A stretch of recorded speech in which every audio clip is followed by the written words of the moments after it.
ಪ್ರಶಸ್ತಿ, ಕರ್ನಾಟಕ ಕಲ್ಪವಲ್ಲಿ ಪ್ರಶಸ್ತಿ, ರಾಷ್ಟ್ರೀಯ ನಾಗರಿಕ ಪ್ರಶಸ್ತಿ, ಕ್ರೀಮ್ ಚಾಂಪಿಯನ್ ಪ್ರಶಸ್ತಿ, ಕರ್ನಾಟಕದ ರಾಜ್ಯೋತ್ಸವ ಪ್ರಶಸ್ತಿ, ಪದ್ಮಶ್ರೀ ಪ್ರಶಸ್ತಿ, ಮಹಿಳಾ ರತ್ನ ಪ್ರಶಸ್ತಿ, ಇಂದಿರಾ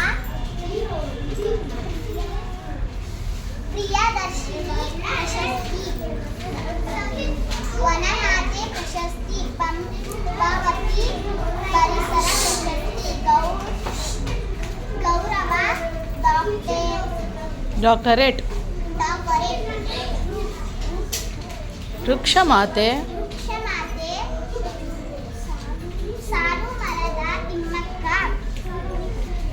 ಹಿಂದಿಗೆಗಳಲ್ಲಿ 4 ಕಿಲೋಮೀಟರ್ ನೀರು ಹೊತ್ತಿ ಸಾಗಿಸುತ್ತಿದ್ದರು. ಮರಗಳೇ ಮಕ್ಕಳು, ಜನನ 7 ನವೆಂಬರ್ 1930, ಸ್ಥಳ ತುಮಕೂರು ಜಿಲ್ಲೆಯ ಗುಬ್ಬಿ ತಾಲೂಕಿನ ಕಕ್ಕೇನಹಳ್ಳಿ. ತಂದೆ ಚಿಕ್ಕರಂಗಯ್ಯ, ತಾಯಿ ವಿಜಯಮ್ಮ, ವಿವಾಹ ಚಿಕ್ಕಯ್ಯ, ರಾಮನಗರ ಜಿಲ್ಲೆಯ ಹುಲಿಕಲ್,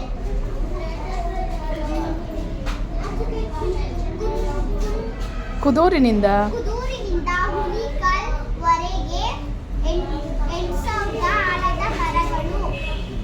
ಥ್ಯಾಂಕ್ ಯು.